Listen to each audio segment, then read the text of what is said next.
The HANetf Infrastructure Capital Preferred Income ETF, identified by the ticker ASWN on XETRA and PFFI on the London Stock Exchange, is organized as a sub-fund of the HANetf 2 ICAV, an Irish-domiciled open-ended investment company that complies with the Undertakings for Collective Investment in Transferable Securities (UCITS) regulations.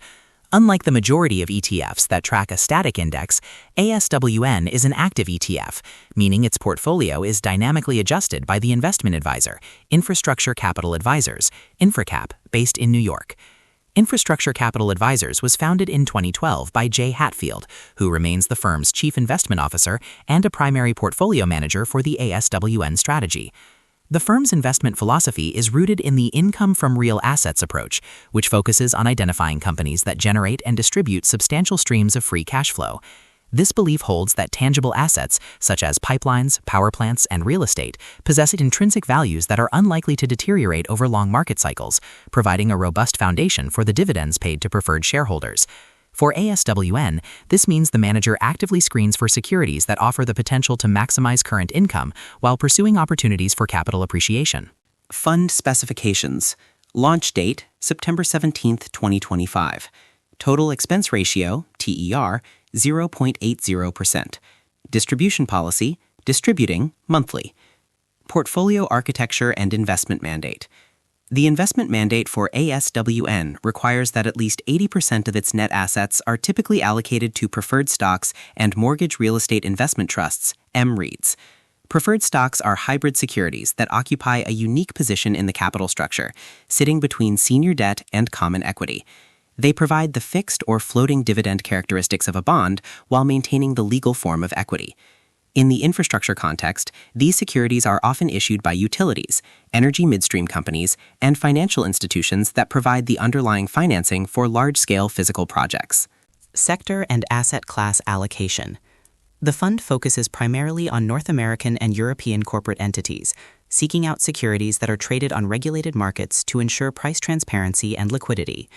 While the fund is branded as an infrastructure-focused product, its active strategy allows it to traverse a broader, multi-asset landscape to capture the best income opportunities. The internal diversification of the fund is evidenced by its holdings across 68 positions as of early 2026, with a heavy emphasis on fixed income hybrids. Asset allocation breakdown. Bonds and fixed income hybrids, 88.79%. Common and preferred equities, 8.84%. Cash and cash equivalents, 1.61%. Other assets, 0.75%. This allocation suggests that despite being categorized under equity world by some exchanges, the economic reality of the fund is more aligned with high-yield credit and hybrid income strategies. The 8.84% equity allocation likely represents common stock positions taken for tactical capital appreciation or preferred shares with high equity-like volatility. The 1.61% cash position provides the manager with the liquidity necessary to participate in new issues or to adjust the portfolio during periods of market turbulence. Analysis of top holdings. The top holdings of ASWN reveal a strategic preference for regional financial institutions and energy infrastructure providers. The top 5 positions account for nearly 16% of the portfolio, indicating a focused but not overly concentrated approach. Key portfolio holdings. Bank of California Inc., FLIT Perp Sur F, 3.41%. Merchants Bank Corp., 7.625% Perp, 3.31%. Energy Transfer LP, 9.25% Perp Sur I, 3.17%. NY Community Cap Trust V, 3.1%. Pebblebrook Hotel Trust, 6.375% Perp Sur E, 2.95%. The presence of Bank of California and NY Community Cap Trust suggests that the manager is finding value in the preferred shares of mid-sized financial institutions, which often offer higher yields than their too-big-to-fail counterparts. These institutions are critical players in regional economic infrastructure, providing the lending necessary for local development. Energy Transfer LP, one of the largest midstream energy companies in North America, provides the real asset exposure that defines the fund's theme. The 9.25% perpetual preferred units of Energy Transfer are backed by a network of pipelines and storage facilities that generate fee-based income, making them relatively insensitive to commodity price fluctuations compared to upstream oil and gas producers. Performance and distribution dynamics. The primary objective for most investors in ASWN is the generation of current income. To this end, the fund has established a monthly distribution policy. Since its launch, ASWN has maintained a consistent monthly payout of approximately $0.1339 per share.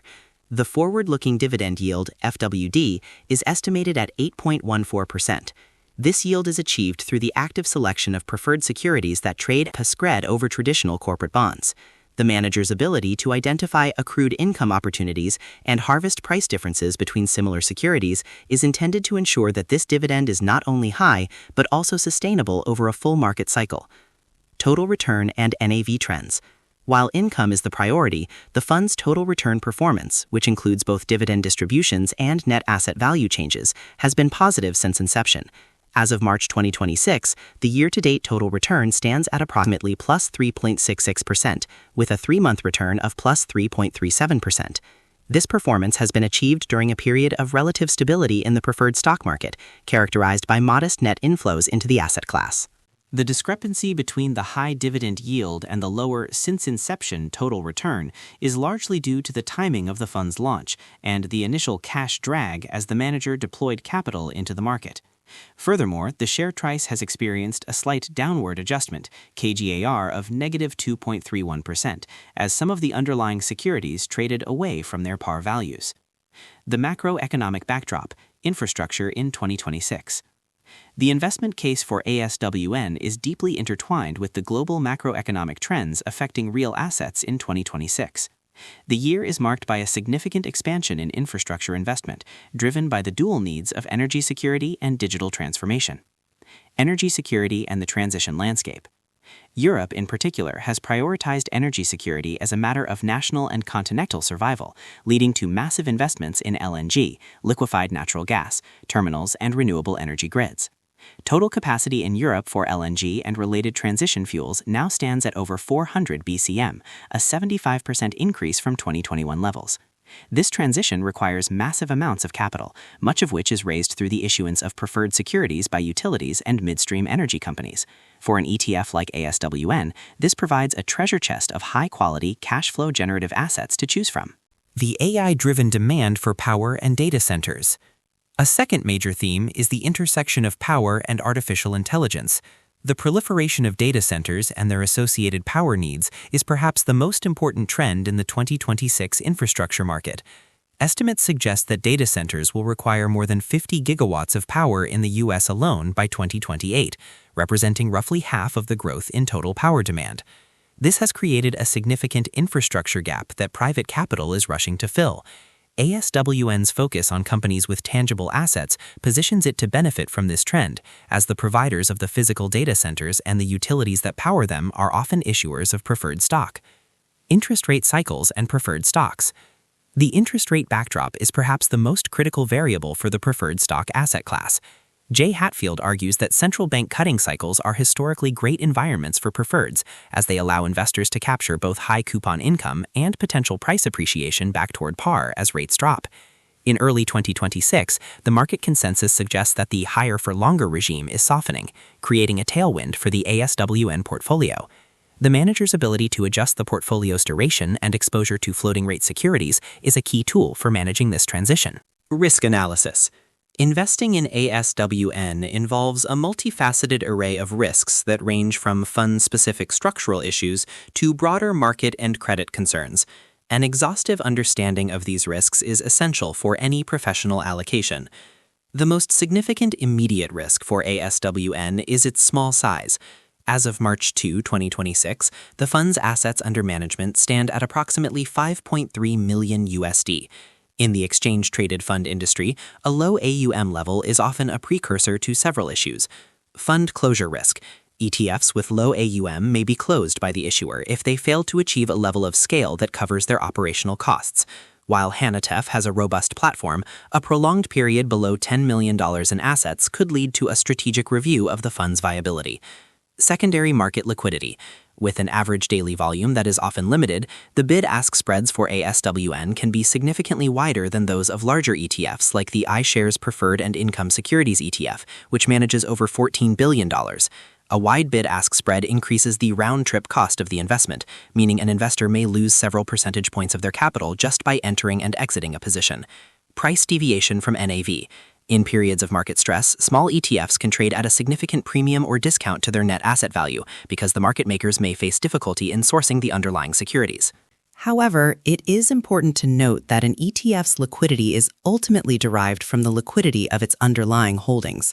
The creation and redemption mechanism allows authorized participants to create new shares or destroy existing ones by trading the underlying basket of preferred stocks. Since the underlying securities in ASWN are primarily issued by large-cap, exchange-listed companies, the fund's capacity to handle larger trades is technically higher than its AUM might suggest. Interest rate and duration risk. Preferred stocks, like all fixed-income instruments, have a sensitive relationship with interest rates. When rates rise, the present value of fixed dividend payments decreases, leading to a drop in the security's price. This is known as duration risk. While ASWN is actively managed to mitigate this risk, for instance by increasing exposure to floating rate preferreds that adjust their payments when rates rise, the overall portfolio still carries significant interest rate sensitivity. If the central bank forecasts are incorrect and inflation proves more persistent, leading to further rate hikes, the capital value of ASWN could be severely impacted. Credit and default risk.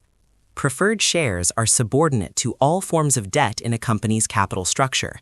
In the event of bankruptcy, bondholders are paid in full before preferred shareholders receive any compensation.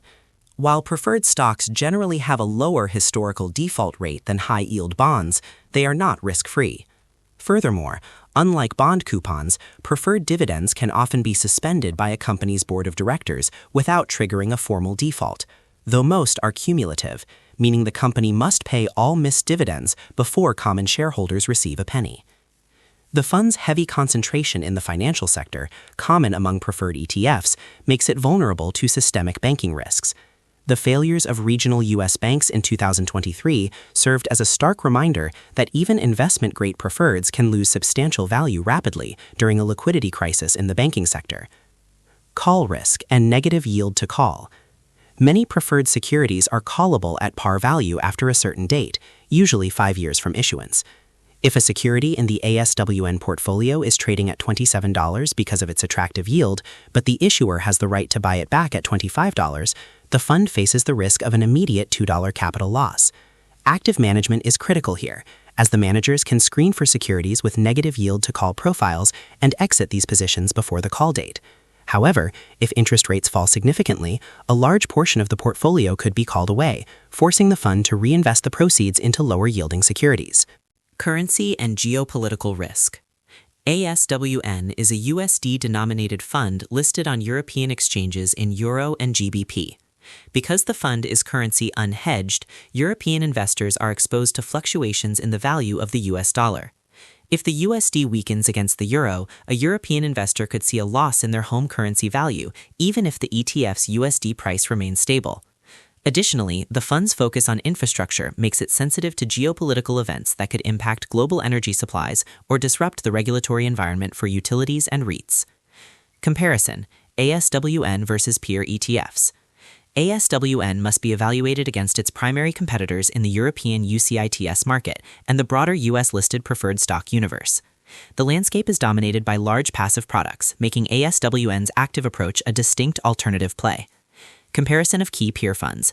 ASWN.F, actively managed, $5.3 million AUM, 0.8% TER, 8.14% target yield.